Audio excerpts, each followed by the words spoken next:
কেমন আছেন সবাই? আমরা ভালো আছি, সুস্থ আছি এবং আশা করি আপনারা ভালো আছেন, সুস্থ আছেন। আজকে আমরা চলে আসলাম নারায়ণগঞ্জের একটা প্রত্যন্ত এলাকাতে। আমি এলাকার নামটা মেনশন করছি না। কিন্তু বিষয়টা হচ্ছে আপনারা সকলেই জানেন এবং এটাই চিন্তা করেন যে ঢাকা, নারায়ণগঞ্জ এই সকল ডিস্ট্রিক্ট গুলো হচ্ছে আ শিল্পনগরী। কিন্তু এর মাঝখানে কিছু কথা হচ্ছে যে শিল্পনগরী হলো এখানকার জনজীবন কিভাবে অতিবাহিত হয়। এখানে নানান বাংলাদেশের নানান প্রান্ত থেকে মানুষজন আসে মিনি ইন্ডাস্ট্রিতে কাজ করার জন্য এবং পড়াশোনা করার জন্য। হ্যাঁ, কিন্তু এখানকারও কিছু গ্রামীণ পরিবেশ রয়েছে যেটা আপনারা অন্যান্য ডিস্ট্রিক্টে জেনে থাকেন যে সেখানে আহ চাষবাস হয়, বিভিন্ন প্রাকৃতিক দৃশ্য সেখানে রয়েছে, কিন্তু আমাদের এই নারায়ণগঞ্জ কি নেই? হ্যাঁ, আছে। আজকে আমরা প্রত্যন্ত একটা অঞ্চল, সেটা হচ্ছে এই যে আমি যেখানে এখানে ভুট্টা চাষ হয়, প্লাস হচ্ছে আমাদের কলার বাগান রয়েছে, প্লাস হচ্ছে এখানে এখানে কিছু জমি রয়েছে, এখানে আহ, সামনে যে শীতের মৌসুম, শীতকালীন সবজি এখানে চাষ করা হবে। শীতকালীন চাষ করার জন্য ক্ষেত প্রস্তুত করা হচ্ছে। আহ, ক্ষেত এদিকে রয়েছে। আস্তে আস্তে এখানকার এই ফসলগুলো এখানকার জনজীবনের জনগণের প্রয়োজন মিটিয়ে এগুলো হচ্ছে শহরে চলে যায়।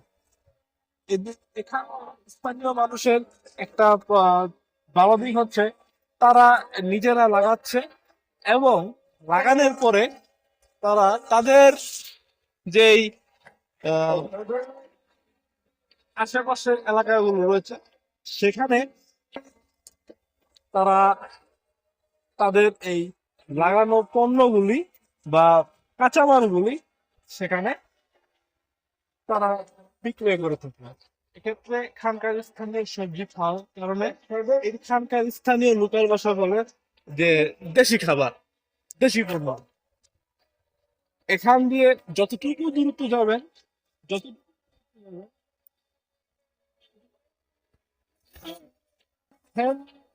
আর কেন চাষবাসের জন্য এগুলোকে তৈরি করা হচ্ছে। আসুন আমরা সামনে যাই এবং দেখতে থাকি আরো কতটুকু যাওয়া যায়।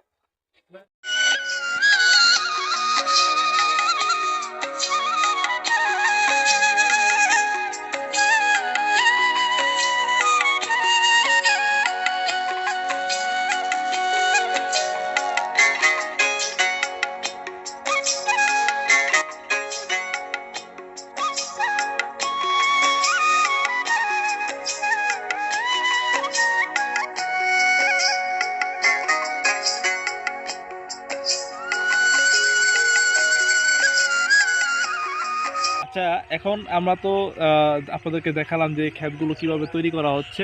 আমাদের এখানকার অর্থনীতি কিন্তু শুধু শিল্পর ক্ষেত্রে বিদ্যমান নয়, এখানে কৃষিটাও এখানে এগিয়ে যাচ্ছে, সাথে জাহাজ শিল্পও আছে।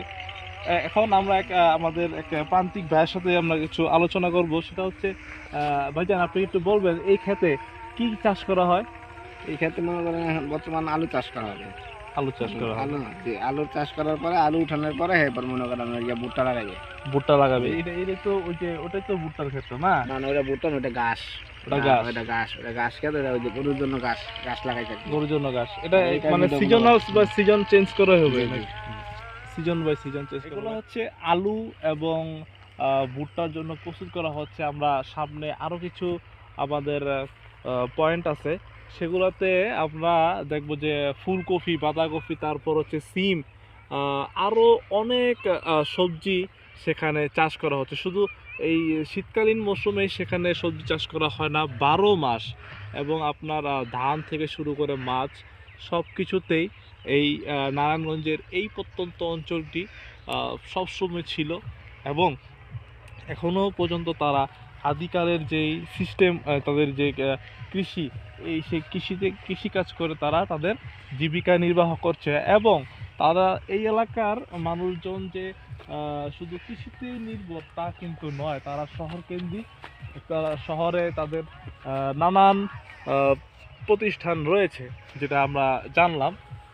আমরা সামনে আরও কিছু দেখব, এবং গ্রাম বাংলার যে ঐতিহ্য, যে বাংলাদেশ কৃষি প্রধান একটি দেশ, আমরা সেটাই আজকে আপনাদেরকে দেখানোর চেষ্টা করব। হ্যাঁ, এগুলা শেখার দরকার আছে বলে আমরা মনে করি। আমরা তো বর্তমান সময়ে যারা 80 দশক কিংবা 90 দশকের পরে বা 2000-এর পরে যাদের জন্ম, তারা কৃষি থেকে অনেকটাই দূরে।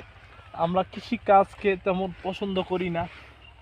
আমরা শুধু জানি যে ডাক্তার হওয়া, ইঞ্জিনিয়ার হওয়া, হ্যাঁ, এগুলো হলেই টাকা, বিভিন্ন কিছু। বর্তমান সময়ের যে ছেলেমেয়েরা হচ্ছে আপনার মোবাইল নিয়ে বেশি সময় কাটায়, তারা হয়তো বলতে পারবে না তারা যে ভাতটা খাচ্ছে সে ভাতের যে দান, সে দানটা কীরকম। আবার হচ্ছে যে এই যে আলু যে হচ্ছে, সে আলু ক্ষেত কীভাবে প্রস্তুত করে। এখন আমরা এই যে মাটি যে প্রস্তুত করা হয়েছে, এই মাটি যে প্রস্তুত করা হয়েছে, হ্যাঁ, এই মাটিটা যে কীভাবে প্রস্তুত করা হয়েছে, এই প্রসেস যদি আমরা না জানি, আমরা বলতে পারবো না। কিন্তু এই যে গ্রামের যে এই মানুষরা, তারা কিন্তু তাদের যে প্রসেস, তারা কিন্তু আলু ক্ষেত তৈরি করার জন্য তাদের সেই আগের প্রসেস অনুযায়ী তারা তৈরি করে ফেলেছে। হ্যাঁ, এটাই হচ্ছে মেন শিক্ষার বিষয়। আমাদের স্কুল কলেজে যে ব্যবহারিক শিক্ষা আছে, যে কৃষি শিক্ষার যে ব্যবহারিক, এভাবে মাঠে যদি কাজ না করায়, মাঠে যদি ছাত্রদেরকে শিক্ষা না দেওয়া হয়, তাহলে ছাত্ররা কোনো দিনই প্র্যাকটিক্যালি কৃষি শিক্ষা তা বুঝবে না।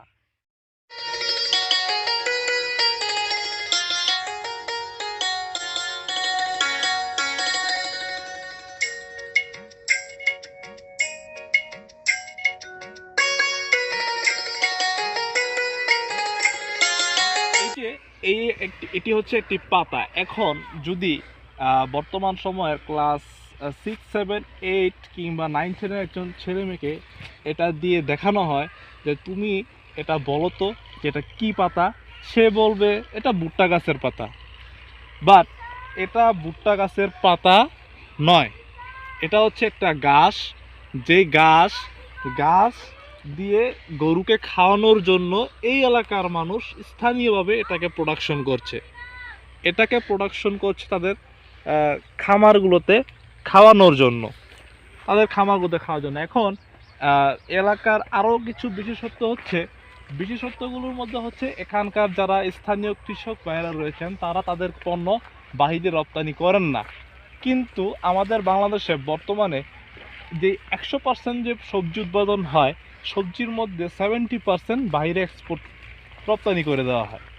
এতে আমরা নিজেদের দেশে হয়তোবা বৈদেশিক মুদ্রা অর্জন করতে পারছি, কিন্তু আমরা আমাদের অরিজিনালি যে সবজির চাহিদা তা আমরা পূরণ করতে পারছি না। এর মাঝখানে একটা সিন্ডিকেট জড়িত আছে। এটা হচ্ছে একটা লাউ গাছের জাহা, যেটা নারায়ণগঞ্জের স্থানীয় ভাষায় জাহা বলে। এটা যে একটা লাউ গাছ বা লাউ পাতা, এখন আপনি ঢাকা শহরের কোনো একটা নামি দামি স্কুলে পড়েন, কিন্তু আপনি লাউ গাছ চিনেন না, আপনি লাউ খাচ্ছেন, আপনার বাচ্চা লাউ গাছ চিনে না। এখন এটা যদি তাকে দেখানো হয় যে এটা কোন গাছের বা কোন সবজির পাতা, সে বলতে পারবে? আমার মনে হয় সে 100% সে বলতে পারবে না। যদিও বা সে বলে, সে হয়তো এটাকে রং একটা অ্যান্সার করবে, সেটা হচ্ছে কুমড়া। অনেকেই বলবে কুমড়া, কিন্তু অরিজিনালি এটা হচ্ছে লাউ গাছ, লাউ পাতা, যেটাতে শাক ঝোল সবই করা যায়।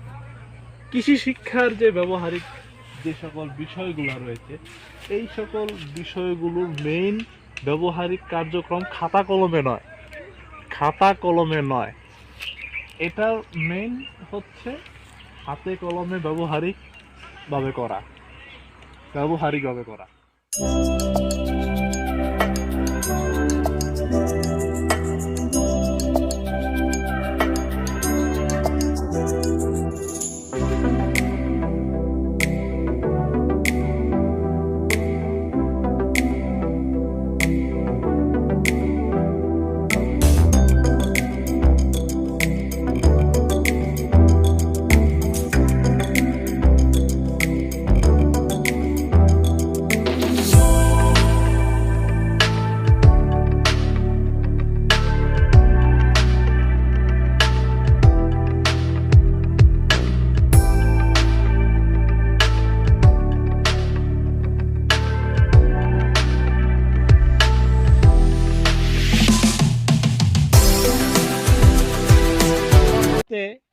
যে এই যে একটা জিনিস দেখছেন, হ্যাঁ, এই জিনিসটা কি?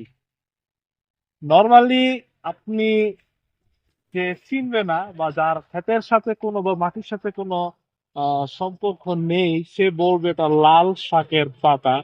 বাট সে একেবারেই রং, এটা কোনো লাল শাকের পাতা নয়। আপনি দেখুন, এটা কোনো লাল শাকের পাতা নয়, এটা নর্মাল একটা পাতা।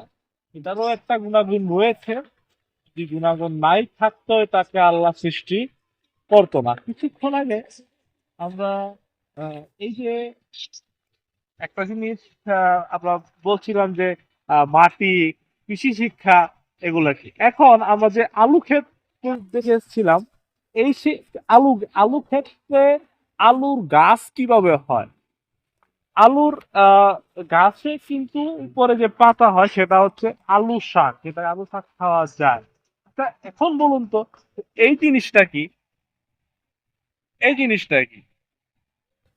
এটা কি? এটাই হচ্ছে সেই কাঙ্ক্ষিত আলু গাছের পাতা, যা আলু শাক হিসাবে পরিচিত। এখন আমরা যে এখান দিয়ে হাঁটছি, এই যে হাঁটছি, এই হাঁটার উপরে আমরা যেগুলোর উপর দিয়ে যাচ্ছি, এগুলা কি?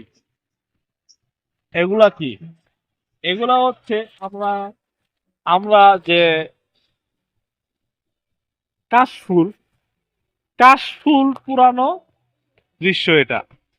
আপনি যদি নর্মালি না চিনেন তাহলে অনেকেই বলবে যে এটা ধান গাছ বাইরানের পরে ধান গাছ, ধান গাছের একটা অংশ, বাট টোটালি রং। আপনি খেয়াল করবেন যে আমাদের ঠিক পাশে একটা কাশফুলের ছোট্ট একটা অংশ আছে, কিন্তু আমাদের এই ছোট্ট একটা অংশের পরে আমরা এইখানেও ছিল, এখানে এগুলোকে পুরানো হয়েছে। আর বিস্তীর্ণ এই এলাকা জুড়ে রয়েছে প্রচুর পরিমাণে ক্ষেত, এবং ওই যে এখানে চাষ করা হচ্ছে সেই কাঙ্ক্ষিত।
দর্শক, আপনারা নিশ্চয়ই দেখলেন যে কিভাবে একটি মাহিন্দ্রা দিয়ে ক্ষেত প্রস্তুত করা হচ্ছে। মূলত এটাই হচ্ছে বর্তমান আধুনিক কৃষির একটা অন্যতম নিদর্শন। এটা একসময় ছিল গরু দিয়ে লাঙল, কিন্তু এখন সেটা হচ্ছে ট্রাক। এই ট্রাক্টর দিয়ে ক্ষেতগুলোকে প্রস্তুত করা হচ্ছে। এখন আমাদের কৃষি শিক্ষার যে ছাত্রছাত্রীরা রয়েছেন, তাদেরকে যদি ক্লাস 9-10 থেকেই এই যে ব্যবহারিক বা মাটির বুনট বা হাত দিয়ে বানানো শেখানো হতো, কিংবা এই যে ক্ষেত প্রস্তুত করা, কিভাবে ক্ষেত প্রস্তুত করা হচ্ছে, কিভাবে ক্ষেত নাড়ানি করতে হয়, এগুলো যদি তাদেরকে বইয়ে বা খাতা কলমে যদি না শেখে, এভাবে ক্ষেতে এনে প্রশিক্ষণ দেওয়া হতো, তাহলে সে 100 তার পরীক্ষার যে বিষয়বস্তু সেটা সে শিখতে পারতো। এখন আমরা এই যে ক্ষেতের সাথে অসংখ্য গাছ দেখতে পাচ্ছি। এখন আপনি যদি এসব সম্পর্কে ধারণা নাই রাখেন যে এখানে কি কি গাছ আছে, আমরা এখানে এটা বলতে পারি যে এটা হচ্ছে দুবলা, এটা হচ্ছে গরুর খাওয়ার গাছ। কিন্তু এই যে সে এখানে, এই যে এখানে হচ্ছে আমাদের খাওয়ার জিনিস, যেটা এই যে দুবলা দিয়ে তো আমরা আমাদের রক্ত বন্ধ করতে পারি, কিন্তু এই যে সেই জিনিস, এটা হচ্ছে আমাদের খাবার শাক, যাকে এক কথায় হেসি শাক বলা যেতে পারে। হেসি শাক সেই শাক, এগুলো হচ্ছে একবারে অরিজিনাল ফরমালিন মুক্ত শাক, যেটা এই এলাকায় এইখানকার স্থানীয় মানুষরা তারা নিজেরা প্রাকৃতিকভাবে পাচ্ছে এবং তারা নিজেরা খাচ্ছে এবং আশেপাশের অন্যান্য অঞ্চল থেকে এখানে এসে করতে পারছে। আমাদের এই নারায়ণগঞ্জের শুধু এই এলাকা হচ্ছে কৃষি প্রধান বা কৃষি এলাকা নয়, আরও অনেক অঞ্চল রয়েছে। বিশেষ করে আমাদের এই ব্রহ্মপুত্র নদীর এই পাশে, মানে হচ্ছে যেটা শহর থেকে গ্রামে আসার পথে ব্রহ্মপুত্রের, এবারে পুরোটাই হচ্ছে কৃষি নির্ভর একটা অঞ্চল, যেটা হচ্ছে মেঘনা পার পর্যন্ত। মেঘনার পরবর্তীতেও অনেক অনেক এলাকা রয়েছে।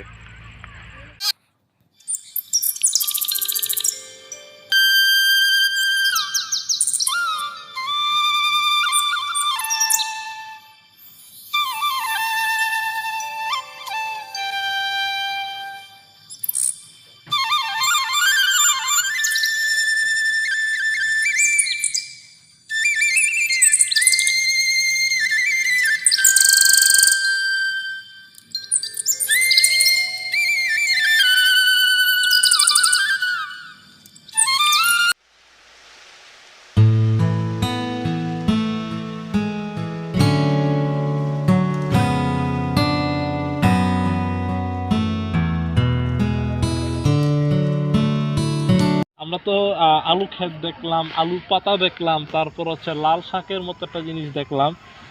এখন হচ্ছে আমরা যে ক্ষেতের দিকে চলে এসেছি সেটা হচ্ছে জাহা। এই জাহার দিকে এটা হচ্ছে, বলুন তো, এখন যদি কেউ একটা বাচ্চাকে জিজ্ঞেস করা হয়, সে কোনোদিন এরকম গাছ দেখেনি, কিন্তু এরকম একটা গাছের থেকে সে একটা সবজি খেয়েছে, সেই সবজিটার নাম কি আপনি বলতে পারবেন? আপনি নর্মালি দেখলে আপনি কিন্তু সেটা বলতে পারবেন না। এরকম পাতায় আর ঠিক হচ্ছে এরকম ফুল, এটা হচ্ছে সিম। আর এরকম ফুল হবে না, কিন্তু ঠিক এরকম পাতা হবে, সেটা হচ্ছে মইপুরুষি। এগুলো সম্পর্কে ধারণা থাকতে হবে, মাটির সাথে পরিচয় থাকতে হবে। যেহেতু বাংলাদেশে আমাদের জন্ম, বাংলাদেশ কৃষি প্রধান একটি দেশ, আমরা তো ঘোরাঘুরির মাঝখানে আমাদেরকে ঠিক এগুলোই আমাদেরকে শিক্ষা গ্রহণ করতে হবে, যে কোন অঞ্চলে কোনটা চাষ হচ্ছে, কোন অঞ্চল কোনটার জন্য বিখ্যাত। এগুলো হচ্ছে ডকুমেন্টারি। আমাদের ট্রাভেলের মূল উদ্দেশ্য হচ্ছে শিক্ষা অর্জন করা। শিক্ষা আমাদেরকে অর্জন করে নিতে হবে, সেটা চাষবাস দিয়ে হোক, আর সেটা হচ্ছে বই খাতা দিয়ে হোক, যে কোনো কিছু দিয়ে আমাদেরকে শিক্ষা অর্জন করতে হবে। শিক্ষা অর্জন করার কোনো বিকল্প নেই। তো দর্শক বন্ধুরা, এই হচ্ছে আজকে আমাদের নারায়ণগঞ্জের একটা প্রত্যন্ত অঞ্চলকার কিছু দৃশ্য। এখন আমরা আমাদের ভিডিওটি খুব বড় হয়ে যাচ্ছে, এই জন্য আমরা শর্ট করে দিচ্ছি। তো আপনাদের কাছে আমাদের একটা অনুরোধ রইল, আমাদেরকে একটু সাপোর্ট করবেন, প্লিজ আমাদেরকে সাপোর্ট করবেন, লাইক কমেন্ট শেয়ার করবেন এবং প্লিজ চ্যানেলটিকে সাবস্ক্রাইব করে দিবেন। তো বন্ধুরা, আজকে আর নয়, নতুন কোথাও কোনো একটি ডকুমেন্টারি নিয়ে আপনাদের সামনে হাজির হব। আজকে এখানেই সমাপ্ত। আসসালামু আলাইকুম।